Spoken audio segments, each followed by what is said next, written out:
Hello everyone, welcome to dot classes. আজকের ভিডিওতে আমরা শিখব কিভাবে ডেসিমেল সংখ্যাকে বাইনারি সংখ্যায় রূপান্তর করা হয়। এর আগের ভিডিওতে আমরা দেখেছিলাম কিভাবে একটি বাইনারি সংখ্যাকে ডেসিমেল সংখ্যায় রূপান্তর করা হয়। আগের ভিডিওটি না দেখে থাকলে ডেসক্রিপশন বক্সে লিংক দেওয়া থাকবে, সেখান থেকে দেখে নিতে পারো। সো চলো শুরু করি। প্রথমে একটা ডেসিমেল সংখ্যা নেই 7। এই 7কেই আমরা বাইনারি সংখ্যাতে কনভার্ট করব। কোনো ডেসিমেল সংখ্যাকে যদি বাইনারি সংখ্যায় কনভার্ট করা হয়, এর জন্য আমরা প্রথমেই সেই সংখ্যাকে 2 দ্বারা ভাগ দিই।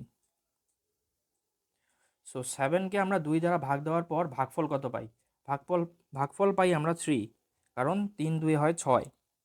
হাতে থাকে 1, ভাগশেষ থাকে 1, এই ভাগশেষকে আমরা সাইডে লিখে রাখব।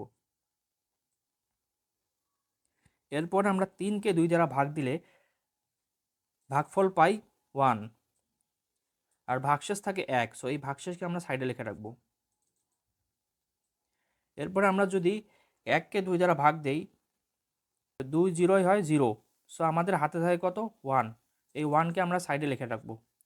এরপরে আমাদের এখন পুরা ভাগ প্রক্রিয়াটি শেষ। এখন আমরা নিচ থেকে শুরু করে উপর দিকের ভ্যালুকে বসাই দিব। সো এখানে আছে 1 1 1। সো 7কে যদি আমরা বাইনারি সংখ্যায় কনভার্ট করি তাহলে আমরা পাই 1 1 1। এখন আমরা আরেকটি ডেসিমেল সংখ্যাকে বাইনারি সংখ্যায় কনভার্ট করব। সো আগের মতোই যে ডেসিমেল সংখ্যাকে আমরা বাইনারি সংখ্যায় কনভার্ট করব তাকে 2 দ্বারা ভাগ দিতে হবে। সো 49কে আমরা যদি 2 দ্বারা ভাগ দেই, সো ভাগফল আমরা পাই 24। হাতে থাকে কত? 1। 24কে আমরা যদি 2 দ্বারা ভাগ দেই, ভাগফল কত পাই? 12। হাতে থাকে কত? 0। এরপরে আমরা 12কে যদি 2 দ্বারা ভাগ দেই তাহলে আমরা কত পাই? ভাগফল 6। হাতে থাকে 0।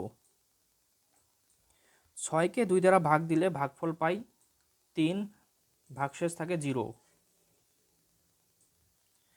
এরপরে 3কে 2 দ্বারা ভাগ দিলে ভাগফল পাই 1, আর ভাগশেষ থাকে কত? 1। এরপরে 1কে 2 দ্বারা ভাগ দিলে ভাগফল পাই 0 এবং ভাগশেষ থাকে 1। সো এখন আগের মতোই নিচ থেকে সংখ্যাগুলোকে আমরা বসানো শুরু করব। নিচ থেকে উপরের দিকে সংখ্যাগুলোকে বসাবো।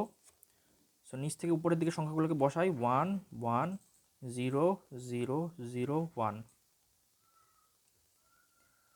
সো 49কে বাইনারি সংখ্যায় কনভার্ট করলে আমরা পাই 1 1 0 0 0 1। এতক্ষণ আমরা দেখলাম কিভাবে পূর্ণ দশমিক সংখ্যাকে বাইনারি সংখ্যায় রূপান্তর করা হয়। এখন আমরা দেখব যদি অপূর্ণ ডেসিমেল নাম্বার থাকে তাহলে সেটাকে কিভাবে আমরা বাইনারি সংখ্যায় কনভার্ট করতে পারি। সো একটা অপূর্ণ দশমিক সংখ্যা নেই 123.17। এই ডেসিমেল সংখ্যাকেই আমরা বাইনারি সংখ্যায় কনভার্ট করব। সো পয়েন্টের আগে যে সংখ্যাগুলোকে রয়েছে সেগুলোকে আমরা আগের মতোই 2 দ্বারা ভাগ দেব। সো 1 2 3কে আমরা 2 দ্বারা ভাগ দেব। 2 দ্বারা ভাগ দিলে আমরা ভাগফল পাই 61 এবং ভাগশেষ থাকে 1। 61কে আমরা যদি 2 দ্বারা ভাগ দেই তাহলে আমরা ভাগফল পাই 30 এবং ভাগশেষ থাকে 1। 30কে 2 দ্বারা ভাগ দিলে ভাগফল পাই 15 এবং ভাগশেষ থাকে 0। 15কে 2 দ্বারা ভাগ দিলে ভাগফল পাই 7 এবং ভাগশেষ থাকে 1। 7কে 2 দ্বারা ভাগ দিলে ভাগফল পাই 3, ভাগশেষ থাকে 1। 3কে 2 দ্বারা ভাগ দিলে ভাগফল পাই 1 এবং হাতে থাকে 1। 1কে 2 দ্বারা ভাগ দিলে ভাগফল পাই 0 এবং ভাগশেষ থাকে 1। সো এখন আগের মতোই নিচ থেকে উপরের দিকে সব সংখ্যাগুলোকে লিখে ফেলবো। সো 1 1 1 1 0 1 1। এরপরে দিব আমরা একটা পয়েন্ট। এরপরে পয়েন্টের পরে যে সংখ্যাগুলো রয়েছে অর্থাৎ 0.17, এটাকে আমরা 2 দ্বারা গুণ দেব। সো 2 দ্বারা গুণ দিলে আমরা পাই 0.34। এখন পয়েন্টের আগে যে জিরো আছে এই জিরোটাকেই আমরা সাইডে লিখে রাখব। এরপরে 0.34 এটাকে আমরা 2 দ্বারা গুণ দেব। সো এটাকে 2 দ্বারা গুণ দিলে আমরা পাই 0.68। এক্ষেত্রেও পয়েন্টের আগে থাকে জিরো, সো এটাকেও আমরা সাইডে লিখে রাখব। এরপরে 0.68কে আমরা 2 দ্বারা গুণ দেব। সো আমরা পাই 1.36। এক্ষেত্রে আছে 1, সো 1কে আমরা সাইডে লিখে রাখব। এরপরে আমরা 1.36কে লিখব না, আমরা শুধু পয়েন্টের পরের ভ্যালুগুলোকেই এই পাশে লিখব। সো আমরা লিখব 0.36। এটাকে আবার 2 দ্বারা গুণ দিব। 2 দ্বারা গুণ দিলে আমরা পাই 0.72। এখানে আছে 0, সো আমরা সাইডে লিখব 0। এরপরে 0.72কে আমরা 2 দ্বারা গুণ দেব।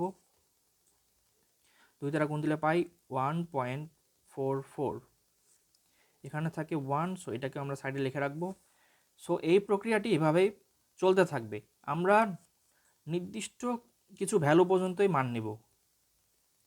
সো আমরা এই পর্যন্তই থেমে যাব। সো এখানে আমরা এই ক্ষেত্রে আগের ক্ষেত্রে আমরা দেখেছিলাম নিচ থেকে উপরের দিকে মান নিতে, কিন্তু এই ক্ষেত্রে আমরা উপর থেকে নিচের দিকের সংখ্যাগুলোকে বসাবো। সো প্রথমে বসাবো 0, এরপরে আছে 0, এরপরে 1, এরপরে 0, এরপরে 1। সো এটাই হয়ে গেল আমাদের অ্যান্সার। সো 123.17 এই ডেসিমেল সংখ্যাকে আমরা বাইনারিতে কনভার্ট করলে পাই 1111011.00101। সো আজকের ভিডিও ছিল এই পর্যন্তই। ভিডিওটি ভালো লাগলে লাইক এবং শেয়ার করো এবং পরবর্তী ভিডিও দেখার জন্য চ্যানেলটিকে সাবস্ক্রাইব করে রাখো।